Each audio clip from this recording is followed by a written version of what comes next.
ವೀಕ್ಷಕರೇ, ಈತ ಯಾರೆಂದು ಆಲ್ರೆಡಿ ನಿಮಗೆ ಗೊತ್ತಿರಬಹುದು. ಈತನ ಹೆಸರು ಕಿಮ್ ಜಾಂಗ್ ಉನ್. ಈತನ ಹೆಸರನ್ನ ಕೇಳಿದ್ರೆ ಇಡೀ ವಿಶ್ವವೇ ಗಡಗಡ ನಡುಗುತ್ತೆ. ಈತ ಎಂಥ ಹುಚ್ಚ ಅನ್ನೋದು ಅಲ್ಪ ಸ್ವಲ್ಪ ನಿಮಗೆ ಮೊದಲೇ ಗೊತ್ತಿರುತ್ತೆ. ಆದರೆ ಈ ವಿಡಿಯೋದಲ್ಲಿ ಹೇಳೋದಕ್ಕೆ ಹೊರಟಿರೋದು ಇತ್ತೀಚೆಗಷ್ಟೇ ಹೊರಬಿದ್ದ ಭಯಾನಕ ಮಾಹಿತಿಯನ್ನ.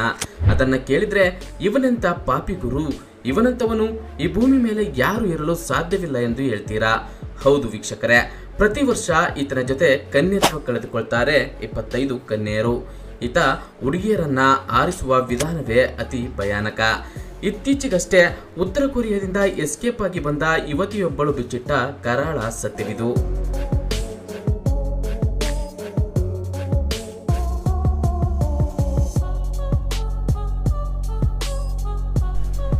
ವೀಕ್ಷಕರೇ, ಹಿಂದೊಂದು ಕಾಲ ಇತ್ತು, ಅದು ಸತ್ಯಯುಗ. ಅಲ್ಲಿ ಮಾನವರೆಲ್ಲ ದೇವರಾಗಿದ್ರು. ಮನಸ್ಸಿನಲ್ಲಿ ಮಾತಿನಲ್ಲಿ ಸತ್ಯವೇ ತುಂಬಿತ್ತು. ಆಗ ಒಳ್ಳೆಯವರು ಮತ್ತು ಕೆಟ್ಟವರು ಬೇರೆ ಬೇರೆ ಲೋಕದಲ್ಲಿ ವಾಸವಿದ್ದರು. ದೇವತೆಗಳು ಮತ್ತು ರಾಕ್ಷಸರು ಬೇರೆ ಬೇರೆ ಲೋಕದಲ್ಲಿದ್ದರು. ಇನ್ನು ತ್ರೇತಾಯುಗದಲ್ಲಿ ಕೆಟ್ಟವರು ಒಂದು ದೇಶದಲ್ಲಿ, ಒಳ್ಳೆಯವರು ಮತ್ತೊಂದು ದೇಶದಲ್ಲಿ ವಾಸವಿದ್ದರು. ದ್ವಾಪರ ಯುಗದಲ್ಲಿ ಒಳ್ಳೆಯವರು ಮತ್ತು ಕೆಟ್ಟವರು ಒಂದೇ ಕಡೆ ನೆಲೆಸಿದ್ರು. ದ್ವಾಪರ ಯುಗ ಅಂತ್ಯವಾದ ಬಳಿಕ ಈ ಕಲಿಯುಗದಲ್ಲಿ ಒಳ್ಳೆಯದು ಮತ್ತು ಕೆಟ್ಟದ್ದು ಒಬ್ಬನಲ್ಲೇ ಇರುತ್ತೆ. ಈ ಕಲಿಯುಗದಲ್ಲಿ ನಾವು ಅಂದುಕೊಳ್ಳದ ಅತ್ಯಂತ ಕೆಟ್ಟ ವ್ಯಕ್ತಿಗಳು ಕೂಡ ಇದ್ದಾರೆ. ಅವರು ರಾಕ್ಷಸರನ್ನ, ಮೃಗ ಪ್ರಾಣಿಗಳನ್ನ ಸೋಲಿಸುವಷ್ಟು ಕಟುಕರಾಗಿರ್ತಾರೆ. ಅಂಥದ್ದೇ ಒಂದು ಕೆಟ್ಟ ಹುಳ ಈ ಕಿಮ್ ಜಾಂಗ್ ಉನ್.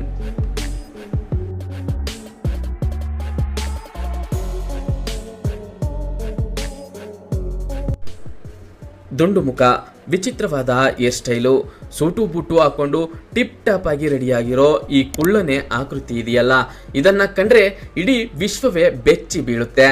ಇವನೆಂತ ಹುಚ್ಚ ಅಂದ್ರೆ ದೇಶದಲ್ಲಿ ಎಲ್ಲರೂ ತಾನು ಹೇಳಿದ ಹಾಗೆ ಕೇಳಬೇಕು. ಸದಾ ಟಫ್ ರೂಲ್ಸ್ ಗಳನ್ನ ತನ್ನ ದೇಶದ ಜನರಿಗೆ ಏರ್ತಿರ್ತಾನೆ.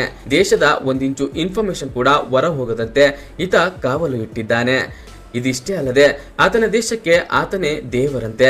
ಆತ ಹೇಳಿದ್ದೇ ಕಾನೂನು ಮತ್ತು ಆತನ ಮಾತೆ ಶಾಸನವಂತೆ. ಹೀಗಾಗಿಯೇ ಆತನ ದೇಶ ಇಂದಿಗೂ ಮಿಸ್ಟರಿಯಾಗೇ ಉಳಿದಿದೆ. ಇದಿಷ್ಟೇ ಅಲ್ಲ, ಶತ್ರು ರಾಷ್ಟ್ರಗಳಿಗೆ ವಾರ್ನಿಂಗ್ ಕೊಡೋದೇ ಆತನ ಕೆಲಸ. ವೆಪನ್ಗಳು ಆತನಿಗೆ ಪಟಾಕಿ ತರ. ಅಗತ್ಯವಿದ್ರೆ ವಿಶ್ವದ ದೊಡ್ಡಣ್ಣ ಅಮೆರಿಕವನ್ನೇ ಅರ್ಕೊಂಡು ತಿನ್ಬಿಡ್ತೀನಿ ಅಂತ ರಾಜಾರೋಷವಾಗಿ ಅಬ್ಬರಿಸೋ ಏಕೈಕ ನಾಯಕ ಇವನೊಬ್ಬನೇ.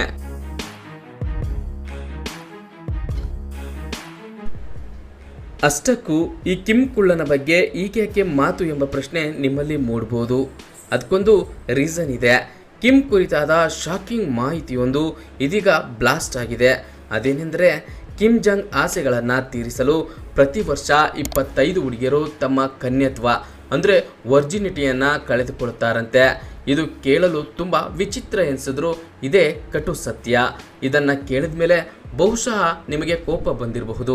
ಈತ ಇಷ್ಟೊಂದು ವಿಕೃತ ಮನುಷ್ಯನ ಅಂತ ಅನಿಸಿರಬಹುದು.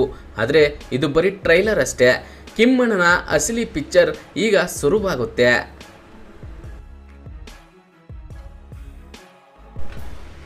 ಉತ್ತರ ಕೊರಿಯಾದಲ್ಲಿ ಇಂಥದ್ದೊಂದು ದುಷ್ಕೃತ್ಯ ನಡೀತಿರೋದು ಇದೀಗ ಬೆಳಕಿಗೆ ಬಂದಿದೆ. ಉತ್ತರ ಕೊರಿಯಾದ ಅಧ್ಯಕ್ಷ ಕಿಮ್ ಜಾಂಗ್ ಉನ್ ಬಗ್ಗೆ ನಿಮಗೆಲ್ಲರಿಗೂ ತಿಳಿದಿದೆ. ಜಗತ್ತಿನಲ್ಲಿ ಎಲ್ಲರೂ ಒಂದು ರೀತಿ ಬದುಕಿದ್ರೆ ಈ ಕಿಮ್ ಜಾಂಗ್ ಆಳ್ವಿಕೆ ನಡೆಸುತ್ತಿರೋ ಉತ್ತರ ಕೊರಿಯಾದ ಜನರ ಪ್ರಪಂಚವೇ ಬೇರೆ. ಕಿಮ್ ಜಾಂಗ್ನ ಚಿತ್ರಹಿಂಸೆ ಅಷ್ಟಿಷ್ಟಲ್ಲ, ಸಣ್ಣ ಪುಟ್ಟ ಅಪರಾಧಗಳಿಗೂ ಕಠಿಣ ಶಿಕ್ಷೆ ನೀಡುತ್ತಾನೆ. ತಾನೇ ದೇವರು ಎಂಬ ನಿಯಮವನ್ನು ದೇಶದಲ್ಲಿ ಜಾರಿ ಮಾಡಿದ್ದಾನೆ. ನಿಯಮಗಳನ್ನು ಫಾಲೋ ಮಾಡದಿದ್ರೆ ಆತನಿಗೆ ಸಾವೊಂದೇ ಶಿಕ್ಷೆ. ಇದೀಗ ಉತ್ತರ ಕೊರಿಯಾದಿಂದ ತಪ್ಪಿಸಿಕೊಂಡು ಬಂದಿರುವ ಎನ್ಮಿ ಪಾರ್ಕ್ ಎಂಬ ಯುವತಿ ಕಿಮ್ ಅಣ್ಣನ ಬಗ್ಗೆ ಬಾಂಬ್ ಸಿಡಿಸಿದ್ದಾಳೆ. ಕಿಮ್ ಜಾಂಗ್ ಆಸೆಗಳನ್ನು ಪೂರೈಸಲು ಸುಂದರ ಹುಡುಗಿಯರನ್ನು ಹೊಂದಿರೋ ಪ್ಲೆಜರ್ ಸ್ಕ್ವಾಡ್ ಎಂಬ ಗುಂಪು ಇರುತ್ತದೆ ಎಂದು ಈಕೆ ಹೇಳಿದ್ದಾಳೆ. ಪ್ರತಿ ವರ್ಷ ಕಿಮ್ ಜಾಂಗ್ ತನಗೆ ಇಷ್ಟವಾದ 25 ಕನ್ಯೆಯರನ್ನ ಆಯ್ಕೆ ಮಾಡುತ್ತಾನೆ ಎಂಬ ಸ್ಫೋಟಕ ಮಾಹಿತಿಯನ್ನು ಈಕೆ ಬಿಚ್ಚಿಟ್ಟಿದ್ದಾಳೆ. ಹುಡುಗಿಯರ ಬ್ಯೂಟಿ ಮತ್ತು ಅವರ ಫ್ಯಾಮಿಲಿಯ ರಾಜಕೀಯ ನಿಷ್ಠೆಯ ಆಧಾರದ ಮೇಲೆ ಕನ್ಯೆಯರನ್ನ ಆಯ್ಕೆ ಮಾಡಲಾಗುತ್ತೆ. ಅಂದಹಾಗೆ ಈ ಎನ್ಮಿ ಪಾರ್ಕ್ ಪ್ಲೆಜರ್ ಸ್ಕ್ವಾಡ್ಗೆ 2 ಬಾರಿ ಆಯ್ಕೆಯಾಗಿದ್ದಳು. ಆದರೂ ಕೂಡ ಅವರ ಕುಟುಂಬದ ಸ್ಟೇಟಸ್ ಆಧಾರದ ಮೇಲೆ ಆಕೆಯನ್ನು ತಂಡಕ್ಕೆ ಸೇರಿಸಿಕೊಳ್ಳಲಿಲ್ಲ. ಇನ್ನು ಕಿಮ್ ಅಣ್ಣನ ಕಡೆಯವರು ಶಾಲೆಗಳಿಗೆ ಹೋಗಿ ಸುಂದರ ಹುಡುಗಿಯರನ್ನ ಹುಡುಕುತ್ತಾರೆ. ಪ್ರತಿ ಕ್ಲಾಸ್ ರೂಮ್ ಹುಡುಕಾಡಿ ಸುಂದರ ಕನ್ಯೆಯರನ್ನ ಆರಿಸುತ್ತಾರೆ. ಹುಡುಗಿ ಸುಂದರವಾಗಿದ್ರೆ ಆಕೆಯ ಫ್ಯಾಮಿಲಿ ಬ್ಯಾಕ್ಗ್ರೌಂಡ್ ಮತ್ತು ಪೊಲಿಟಿಕಲ್ ಸ್ಟೇಟಸ್ ಬಗ್ಗೆ ತಿಳ್ಕೊತಾರೆ. ಇನ್ನು ಸುಂದರ ಹುಡುಗಿಯರನ್ನ ಆಯ್ಕೆ ಮಾಡಿದ ನಂತರ ಅವರ ವರ್ಜಿನಿಟಿ ಪರೀಕ್ಷೆಯನ್ನು ನಡೆಸಲಾಗುತ್ತೆ. ಈ ಪರೀಕ್ಷೆಯಲ್ಲಿ ಪಾಸಾದ 25 ಹುಡುಗಿಯರನ್ನ ಉತ್ತರ ಕೊರಿಯಾ ರಾಜಧಾನಿ ಪೋಂಗ್ಯಾಂಗ್ಗೆ ಕಳುಹಿಸಲಾಗುತ್ತೆ. ಹುಡುಗಿಯರಿಗೆ ಇಷ್ಟವಿರಲಿ ಇಲ್ಲದಿರಲಿ ಕಿಮ್ ಅಣ್ಣನ ಆಸೆಗಳನ್ನು ಪೂರೈಸಲೇಬೇಕು. 25 ಹುಡುಗಿಯರಲ್ಲಿ ಕಿಮ್ಗಾಗಿ ಅತ್ಯಂತ ಸುಂದರ ಹುಡುಗಿಯರನ್ನ ಆರಿಸಲಾಗುತ್ತೆ. ಸುಮಾರಾಗಿರೋ ಹುಡುಗಿಯರು ಕೆಳ ಹಂತದ ಅಧಿಕಾರಿಗಳ ಆಸೆಯನ್ನ ಪೂರೈಸಬೇಕು. ಒಂದು ರಿಪೋರ್ಟ್ ಪ್ರಕಾರ ಹುಡುಗಿಯರು 20 ವರ್ಷ ತುಂಬಿದಾಗ ಅವರನ್ನು ಪ್ಲೆಜರ್ ಸ್ಕ್ವಾಡ್ನಿಂದ ತೆಗೆದುಹಾಕಲಾಗುತ್ತೆ.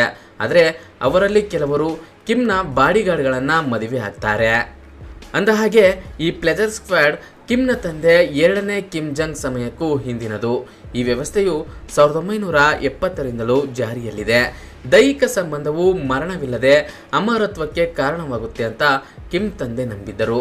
2011ರಲ್ಲಿ ತಂದೆ ಸತ್ತು ಹೋದ ಬಳಿಕ ಮಗ ಕಿಮ್ ಅದನ್ನು ಮುಂದುವರಿಸಿಕೊಂಡು ಬರ್ತಿದ್ದಾರೆ. ಶಾಲಾ ಮಕ್ಕಳು, ಅದರಲ್ಲೂ 18 ವರ್ಷದೊಳಗಿನ ಹೆಣ್ಣು ಮಕ್ಕಳು ಕಿಮ್ನ ಅರಾಜಕತೆಗೆ ಬಲಿಯಾಗ್ತಿದ್ದಾರೆ ಎನ್ನುವ ಮೂಲಕ ಉತ್ತರ ಕೊರಿಯಾದ ಕರಾಳತೆಯನ್ನು ಎನ್ಮಿ ಪಾರ್ಕ್ ಬಿಚ್ಚಿಟ್ಟಿದ್ದಾರೆ. Lingeries and undergarments, just alone that much money for the pleasure squad girls. They're just picking young girls.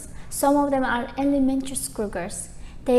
The first thing they ask them, they need to go through 8 times, by the way.